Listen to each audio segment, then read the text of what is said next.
Bismillahirrahmanirrahim. Assalamualaikum warahmatullahi wabarakatuh. Saya Widiantoro Haryoto Tuko, mahasiswa Fakultas Hukum Universitas Tarumanagara. Pada hari ini saya akan membawakan materi tentang kebijaksanaan pengamanan lapas di Indonesia dan pidana mati. Jadi kita masuk ke materi yang pertama. Yang pertama itu apa sih itu lapas dan apa bedanya dengan rutan? Lapas adalah tempat untuk melaksanakan pembinaan narapidana dan anak didik pemasyarakatan. Sedangkan rutan adalah tempat untuk menempatkan tersangka atau terdakwa oleh penyidik, penuntut umum, atau oleh hakim dengan penetapannya untuk kepentingan penyidikan, penuntutan, atau untuk kepentingan pemeriksaan sidang. Lapas diperuntukkan bagi seseorang yang telah dinyatakan bersalah oleh pengadilan karena melakukan suatu tindak pidana. Sedangkan rutan diperuntukkan bagi mereka yang masih dalam proses peradilan. Meskipun lapas dan rutan adalah dua institusi yang berbeda, namun mereka ini memiliki suatu kesamaan. Sama-sama dapat mempunyai kerawanan timbulnya suatu konflik antara satu penghuni dengan penghuni lainnya. Sebagai tempat yang dihuni oleh banyak orang dengan berbagai perangai dan latar belakang kehidupan, tentunya lapas dan rutan ini sangatlah berpotensi menimbulkan kerusuhan massal, berontakan, huru-hara, penyanderaan petugas, penguasaan senjata api oleh narapidana, dan lain-lainnya. Permasalahan-permasalahan ini sebagai bagian dari sistem peradilan, nampaknya pembinaan terhadap narapidana kuranglah mendapatkan perhatian dari pemerintah. Maraknya kasus overcapacity, pemberian fasilitas mewah kepada napi, larinya penghuni lapas, edaran narkoba di lapas, siksaan napi oleh napi lainnya. Ini adalah bukti bahwa memang kurangnya mendapatkan perhatian dari pemerintah.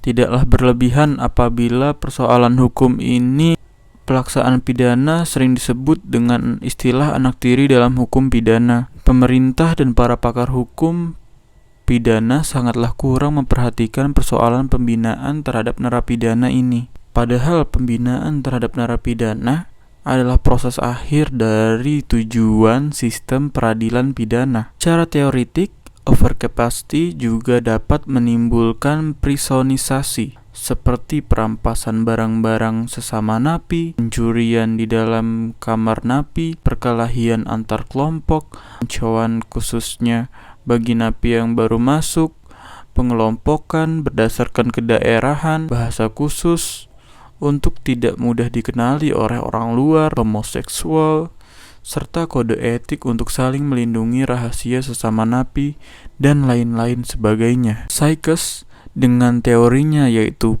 Pains of Imprisonment Theory mengatakan bahwa pada hakikatnya prisonisasi terbentuk sebagai respon terhadap masalah-masalah penyesuaian yang dimunculkan sebagai akibat pidana penjara itu sendiri, dengan segala bentuk perampasan atau deprivation. Penyesuaian di sini sebagai meredakan rasa sakit terhadap penderitaan sebagai akibat perampasan, yakni hilangnya sesuatu yang biasanya dimiliki dan atau dinikmati oleh seseorang yang bebas, sehingga menimbulkan suatu penderitaan yang harus berdesak-desakan di dalam lapas sebagai akibat dari overcapacity. Salah satu fungsi utama dan pertama dari institusi pemasyarakatan adalah yang pertama yaitu adanya sistem manajemen keamanan. Yang kedua, unit pengambil keputusan yang melakukan perencanaan dan pengawasan sistem. Yang ketiga, adanya unit kerja yang mengimplementasikan sistem. Yang keempat yaitu adanya SOP. Yang kelima, adanya pelatihan terus-menerus. Yang keenam, perlengkapan yang memadai. Yang ketujuh, ada sistem kompensasi dan sanksi yang tepat. Persoalan keamanan dan ketertiban lapas diatur pada pasal 46 sampai dengan pasal 50 UU nomor 12 tahun 1995 tentang pemasyarakatan dengan materi yang masih sangat sumir. Di dalam pasal-pasal itu hanya diatur mengenai kewenangan kalapas, petugas lapas, kelengkapan dan sarana prasarana lain sesuai dengan kebutuhan untuk kepentingan keamanan dan ketertiban di dalam lapas. Demikian juga pengaturan keamanan dan ketertiban dalam rutan. Pasal 43 sampai dengan 47 Peraturan Pemerintah Nomor 58 Tahun 1999 tentang syarat-syarat dan tata cara pelaksanaan wewenang, tugas dan tanggung jawab perawatan tahanan nampaknya hanya copy-paste saja dari pasal 46 sampai dengan pasal 50 UU nomor 12 tahun 1995 tentang pemasyarakatan. Dan selanjutnya yaitu adanya gangguan kamtib. Contohnya adanya pencurian, pemerasan, dan pengancaman, perkelahian antar narapidana, anak didik pemasyarakatan di dalam maupun di luar kamar. Yang ketiga juga ada pemberontakan dan pertawanan terhadap petugas. Yang keempat ada kebakaran. Kelima ada unjuk rasa dan mogok makan. Yang keenam ada pelarian perorangan maupun massal. Yang ketujuh adanya bencana alam, banjir, gempa bumi, angin topan. Yang kedelapan adanya penyerangan dari luar lapas. Dan masih banyak yang lainnya. Ancaman kerentanan di dalam lapas. Di Indonesia, overpopulasi penghuni ada 150% secara nasional, 400% di banyak lapas kelas 1. Terbatasnya jumlah petugas juga dibandingkan dengan warga binaan itu adalah 1:52 secara nasional. 1:500 orang di banyak lapas tentunya berbeda sekali dengan di US. Di US itu adalah 1:5. Kualitas petugas yang sangat tidak terlatih dalam menghadapi gangguan kamtib, lalu ada pemahaman akan SOP yang sangat lemah, tidak tersedianya unit intelijen di tingkat lapas atau rutan, rasio tingkat resiko dan kesejahteraan petugas yang tidak sebanding. Selanjutnya juga daya pukul atau persenjataan yang sangat terbatas. Lalu kualitas dan kuantitas sumber daya manusia yang masih lemah. Implikasi negatif dari prisonisasi berakar dari suatu kenyataan di mana sistem sosial narapidana sangat mendukung dan melindungi narapidana yang sangat mendalami pola-pola tingkah laku kriminal.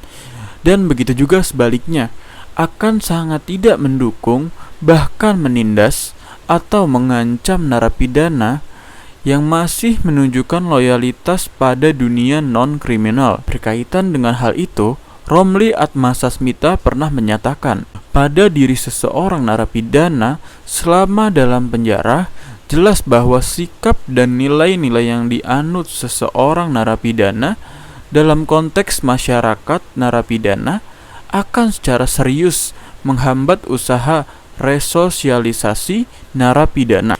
Maka dari itu diperlukanlah solusi untuk menangani overcapacity di Indonesia ini. Upaya revitalisasi untuk mengantisipasi persoalan kepadatan hunian lapas ini yang paling mudah adalah segera dibangun bangunan atau kamar-kamar baru dan penambahan petugas, sehingga program pemasyarakatan bagi warga binaan dapat dilaksanakan dengan wajar. Dalam hal ini tetap harus diingat agar warga binaan tidak boleh lebih betah tinggal di lapas dibandingkan dengan tinggal di rumahnya sendiri.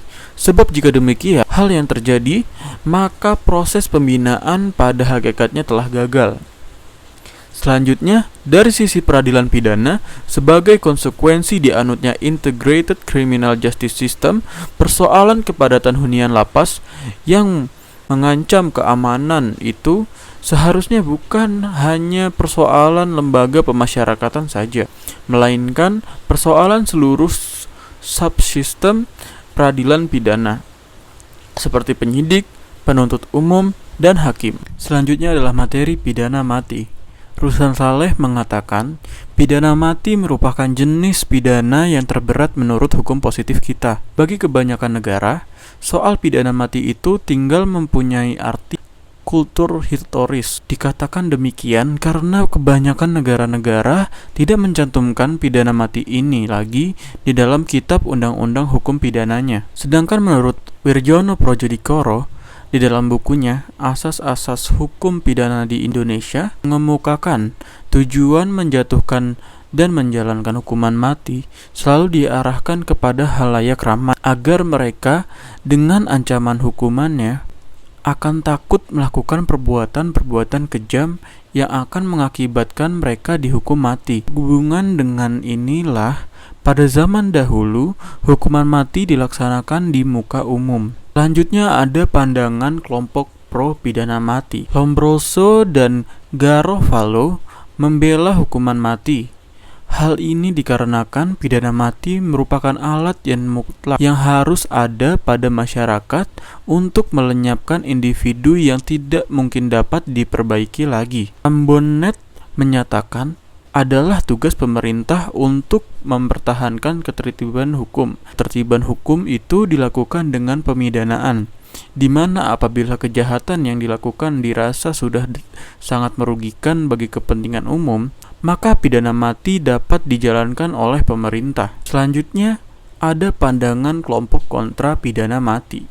Beccaria menentang pidana mati karena pidana mati bertentangan dengan kontrak sosial, karena hidup tidak dapat dihilangkan dengan sesuatu yang legal. Selanjutnya, Ruslan Saleh mengemukakan bahwa orang semakin tahu betapa buruk pidana mati itu, sehingga dewasa ini banyak negara-negara yang beradab menghapuskan pidana mati.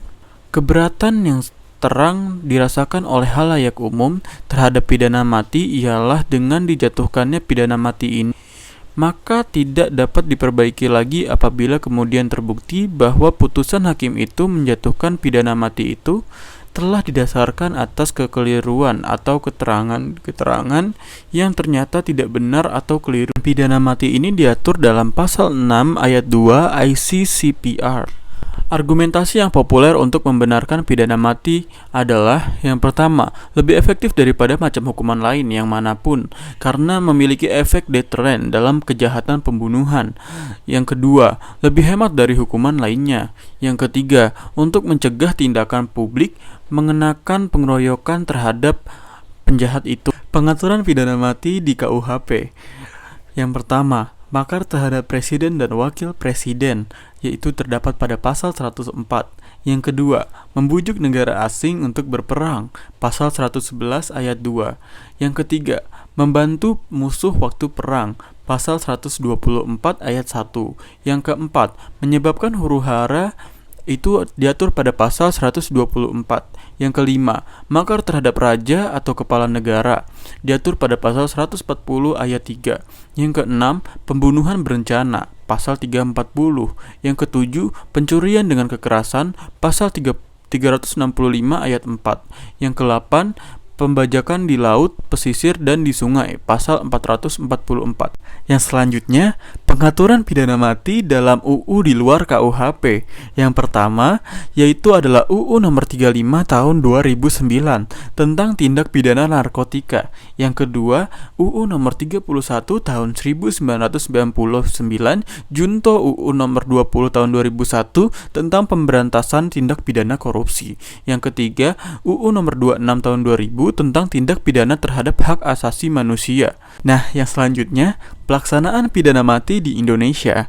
Di Indonesia, tata cara pelaksanaan pidana mati dalam Kitab Undang-Undang Hukum Pidana hanya diatur dalam satu pasal saja, yaitu dalam pasal 11. Pelaksanaan pidana mati yang dijatuhkan oleh pengadilan di lingkungan peradilan umum atau peradilan militer dilakukan dengan ditembak sampai mati. Menurut ketentuan dalam Undang-Undang Nomor 2 Tahun 1964. Sebelum adanya ketentuan-ketentuan Undang-Undang Nomor 2 PNPS tahun 1964, pidana mati dijalankan oleh algojo di tempat penggantungan dengan menggunakan sebuah jerat leher, terhukum dengan mengikatkan jerat itu kepada tiang gantungan dan menjatuhkan papan tempat orang itu berdiri. Jaksa tinggi atau jaksa yang bertanggung jawab memberitahukan kepada terpidana tentang akan dilaksanakannya pidana mati dalam waktu 3 kali 24 jam. Bila terpidana ingin mengemukakan sesuatu, maka keterangan atau pesannya diterima jaksa tinggi atau jaksa tersebut. Bila terpidana berada dalam keadaan hamil, maka pelaksanaan pidana mati dilaksanakan 40 hari setelah anaknya dilahirkan. Sekian materi dari saya, kurang lebihnya mohon maaf. Wassalamualaikum warahmatullahi wabarakatuh. Terima kasih.